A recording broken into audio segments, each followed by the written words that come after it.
was borrowed in the name of COVID. We want food. We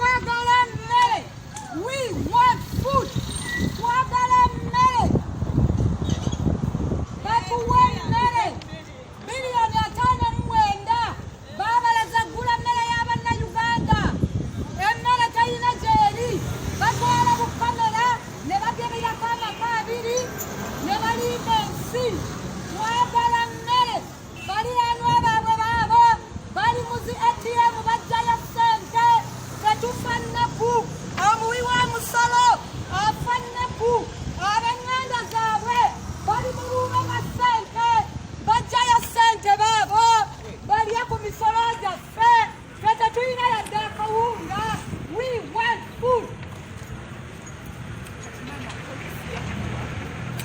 Polisi yangu banene maza.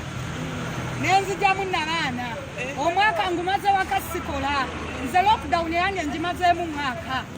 Neka tene yazze. Naba badde bandabirira nabo yabagalidde mu mayumba. Nze wiki zamaze wakasatu. Mbadde mayite bwerwe no tali kiriyo. Naye nfulumye mpisa ku supermarket wenzi je kipande. Bagula mmere. Omusajja ayingidde namba ya Uganda UG number plate. He had purchased beer. We are home, we are lacking. I'm a breastfeeding mother. I have not eaten since morning. They think for a Ugandan to laugh, you must be dirty, you must be looking bad. We have not dignity left. 600 million euro was borrowed in the name of COVID. 900 billion. 400 went to one house, one household.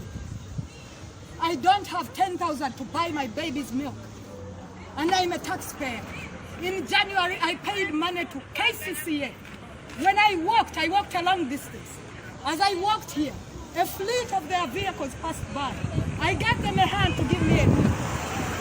They refused. We want food. We want food. So your voice is going to be heard on radio? I'm a human rights defender, well decorated. I'm called Nana Mwafrika Mbarikiwa. Many call me Nalongo. Bandita Nalongo Buno. Amanyaga nze Nana Mwafrika Mbarikiwa. Nimutaka benzuwe dembe ly'obuntu. Bannayuganda emmere tebagirina. Lwe nkulaga essimu yange eno n'olaba ennamba y'abantu abampeereza message olunaku ng'akusaba 2, akusaba 5, naawe z'akusaba tolina. Akuleko okaaba kuba akusaba ate nga naawe tolina. Naye kisinza okuzija mu mbeera batugalidde mu nnyumba. But outside life is going on. Their relations are well fed. We want food. Twagala mmere. We want food. Omukyala Kadaga ali mu kuvuma banne abagezaako okuwa emmere babasibye.